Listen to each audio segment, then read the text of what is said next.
Zeynab Badavi. Conflict in eastern Ukraine between government forces and pro-Moscow rebels in the breakaway regions of Donetsk and Luhansk has worsened, and both sides are being blamed for violations of the peace plan known as the Minsk Agreement.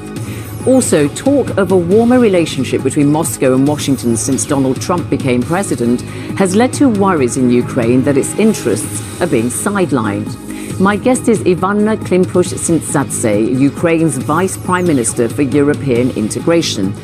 Is her country now out in the cold internationally?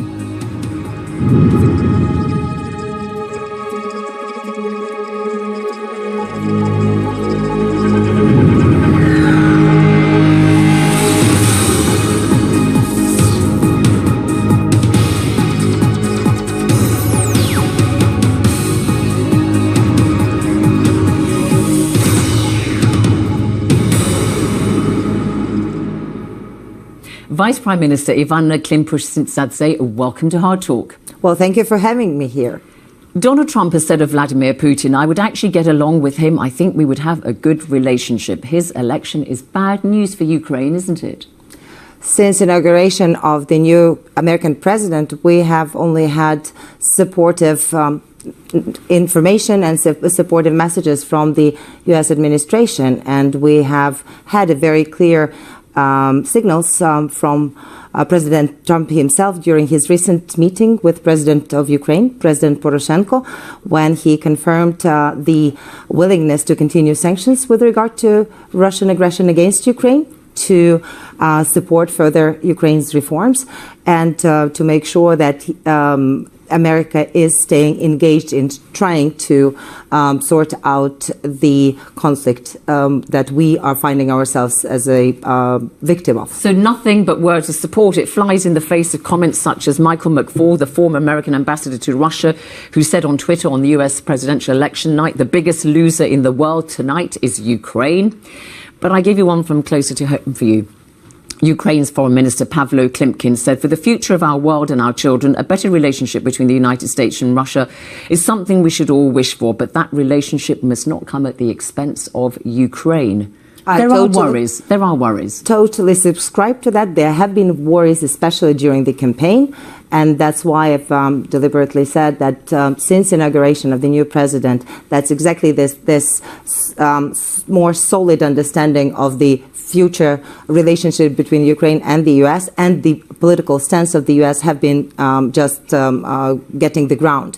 And that's exactly what we have heard also from the State Secretary, from the Secretary of Defense of the U.S. And therefore, we suppose that free, independent and sovereign Ukraine is in national interest of the U.S., and it is in national interest also of all the European and NATO countries as well. So you say that there is this support, but, you know, we hear things. For instance, you mentioned sanctions which are in place on Russia because of its annexation of Crimea in 2014 and the continuing conflict in eastern Ukraine, Donbass and Luhansk, where they are said to be supporting the separatist breakaway rebels. But Vice President Mike Pence has said, if we have opportunities to work together with Russia, I think President Trump is looking for an opportunity to begin the relationship anew. There have been hints from Washington that deals could be made on sanctions in exchange for security cooperation also with Russia. We do hope that also bipartisan support that we receive in the American Congress is not going to lead to any possible compromises with Russian Federation at the expense of Ukraine, as well as what we hear from the representatives of the administration in the latest months. That's exactly also provides us with belief that this will not happen at the expense of Ukraine. But you're worried. It sounds like you're worried. I do not think so. We have received all the confirmations of continued policy from the previous, basically, administration right now carried on to the new administration of the Obama US. administration was seen as being less friendly towards Russia than the current one. So when President Petro Poroshenko of Ukraine and Donald Trump met just a couple of weeks ago or so, he was totally reassured on all counts, was he, your president? That's exactly what I know from my fellow colleagues who have been at the meeting with President Trump and President Poroshenko. What did he say about Crimea, for instance? My understanding is fully that America is going to continue full non-recognition policy of the illegal annexation by Russian Federation of Crimea. And I hope the sanctions and keep the sanctions in place. Absolutely. And we also heard this from the U.S. ambassador at the United Nations Nikki Haley, and as well. So I think all the signals are pointing to the same direction. And I hope that also with getting more and more information on what is really going on the ground in Ukraine, that also helps to formulate the position that would be for the benefit of Ukraine and for the benefit of the free and democratic world. All right, and but it remains to be seen. The U.S. is the main actor as well. You're saying the US is the main actor because, you know, there's also additional concerns about that the United States is retreating. Your own former acting president of Ukraine said earlier this year, he's Alexander Turchinov, talked of US withdrawal from global leadership. He said expect further destabilization, particularly in Eastern Europe. He's not the only person saying that America is retreating into itself, and we see that Russia and China have got this new alliance, which President Xi says will be the defining factor in the new world order within the next 10 years.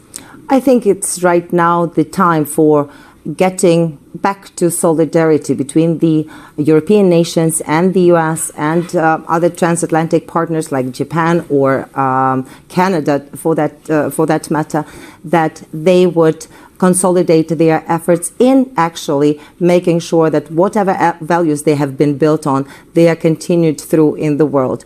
And the point I made to you was, are you worried that a withdrawal of America, whereby you see Russia and China filling the vacuum, that again is bad news for you? Let me express the hope that America is not going to withdraw with all the rethinking that it has with regard to its foreign policy and its other policies in the world. I hope that these policies that have been there at the core of the U.S. for over decades, they will be continued on further. All right. The one key plank of international policy, including the United States, when it comes to Ukraine, is the Minsk peace agreement. We've seen the second one signed in 2015. But it's interesting now that Rex Tillerson, the U.S. Secretary of State, says of it that he actually thinks that, and he only said this last month, that the Trump administration does not want to be handcuffed to the Minsk agreement, and that Ukraine and Russia might find a bilateral solution on the conflict to Eastern Europe. That's not something you'd welcome, is it? I do not see how Ukraine and Russia would find the solution by themselves.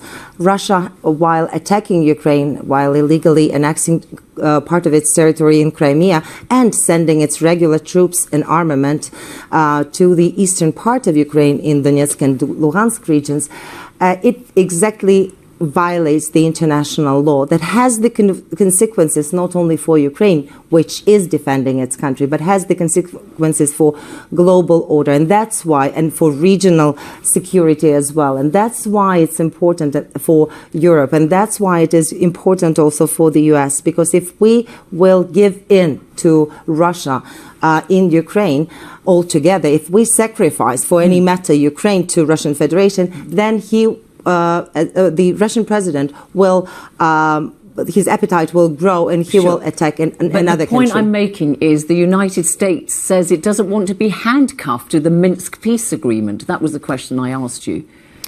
Well, nobody probably wants to be handcuffed to any agreement, but if this is our only chance right now to sort out peace or see the roadmap, how do we get to finally to real prospect of peace, we should try all the possibilities, and that's what Ukraine is doing. It's not what's happening on the ground, though. The United Nations says that fatalities are up 52% compared to last year. Alexander Hook from the OSCE monitoring mission in Ukraine says that both sides are violating the Minsk agreements, including indiscriminate shelling.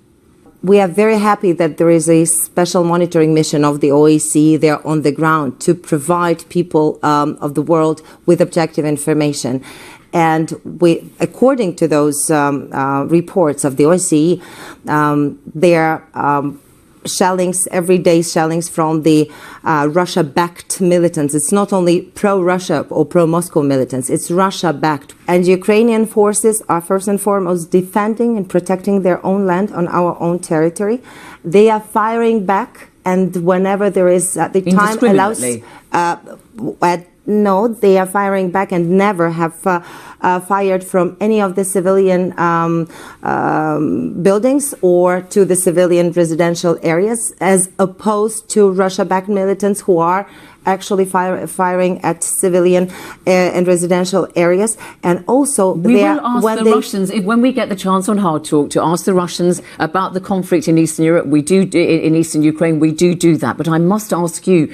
And when they have a chance, they allow. But I must ask you to respond to the accusations against Ukrainian forces, either regular Ukrainian armed forces or those activists who are supporting them who are armed. The United Nations High Commission on Human Rights said in February this year, Ukrainian government forces and armed groups supporting you continue to violate and abuse the rights to life, liberty, security and physical integrity in eastern Ukraine. Let me continue on from the previous question. Whenever Ukrainian forces are fighting back, when the time allows, they are also notifying special monitoring mission of the OSCE that they are going to fire. And that's something that is totally differing Ukrainian armed forces from the Russia-led militants, and when they are firing back. That's one thing. And what you are alluding to right now is the problems that we have, unfortunately, most and foremost, 82% of the incidents that are happening of attacks on, for example, OSCE monitors on the ground, they are happening on the grounds that are not controlled by the Ukrainian forces. I'm saying that the criticisms are about both sides, and I'm asking you about the criticisms made against Ukrainian forces. I'll give you another example. Human Rights Watch, the NGO, said in February this year in a report that Ukrainian government forces and pro-government militias in eastern Ukraine used unguided Grad rockets that have killed civilians and said their use could amount to war crimes. These are very, very serious reports against the Ukrainians. Ukrainian armed forces have not used any of the ground. Have you carried out an investigation, Vice Prime Minister? The investigations on the Ukrainian side are all the time being carried out, and there is no proof that Ukrainian forces have been using rods against residential areas. Moreover, I'd want to recall specifically in the end of January, the beginning of February, there was a huge attack of Russia-led militants on one of the cities in the eastern part of Ukraine, of Avdiivka, when in minus 20 Celsius, the water grids, the electricity grids have been ruined, and we almost were having at the brink of survival 20,000 people in that city. And that was Ukrainian government that took care of the repairing of those grids, making sure that people are provided with their possibility to live normal life in this circumstances. And unfortunately, and that was confirmed also by the OSCE monitors, that unfortunately those were the militants who were not allowing for even short time ceasefire to repair the grids. All right, you're talking about the humanitarian situation there in eastern Ukraine, and you're saying that the pro-Moscow separatists are responsible for this. But I have to put it to you that there are also complaints about Ukrainian activity which has led to what the Russian Foreign Ministry warns could turn into a humanitarian catastrophe. There have been criticisms of the illegal blockades by Ukrainian activists that prevents supplies going into civilians in rebel-held territory. That's one of the accusations.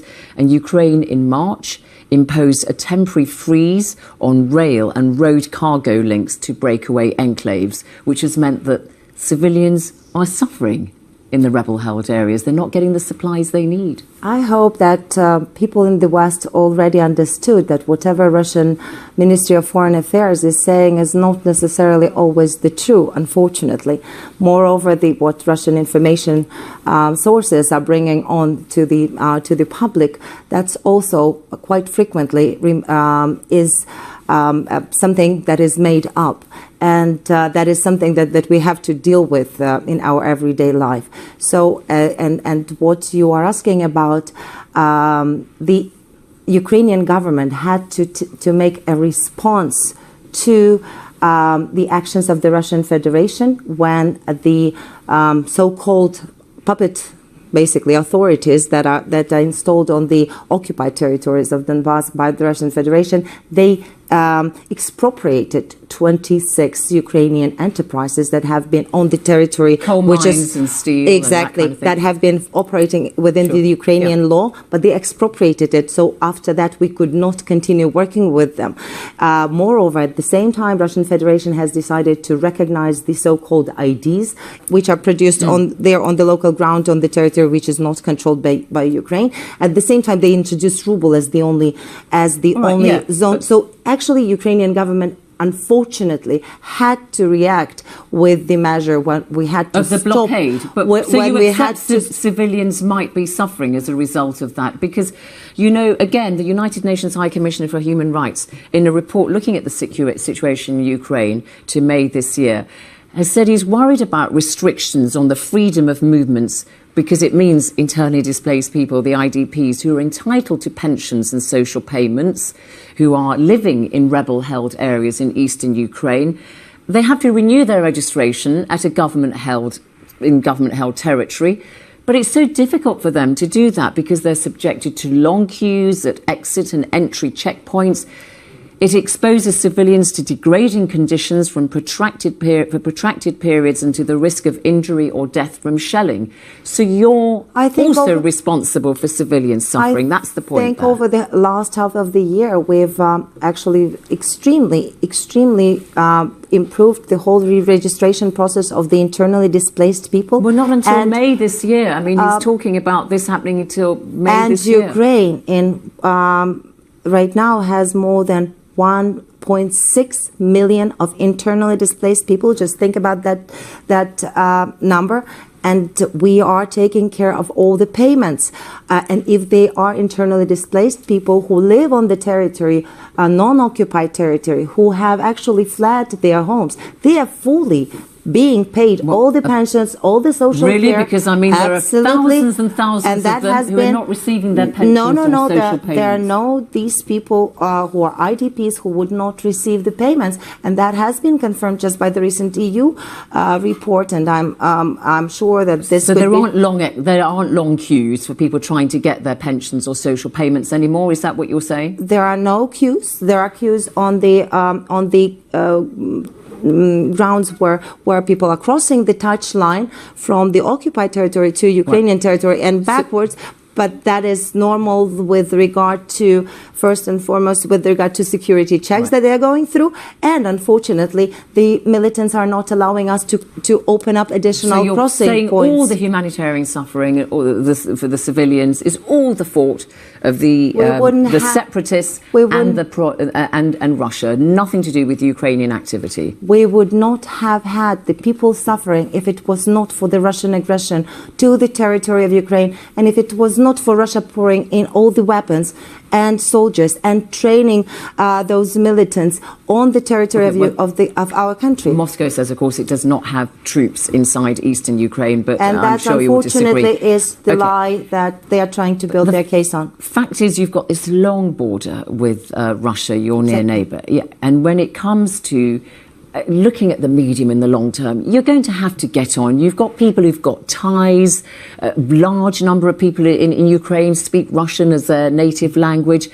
And yet here you are saying that you would like to pursue NATO membership at some stage, which would be like a red rag to a bull to Russia. Is it wise for you to be throwing fuel on the relationship like this and adding fuel to the fire of the conflict in eastern Ukraine in this way?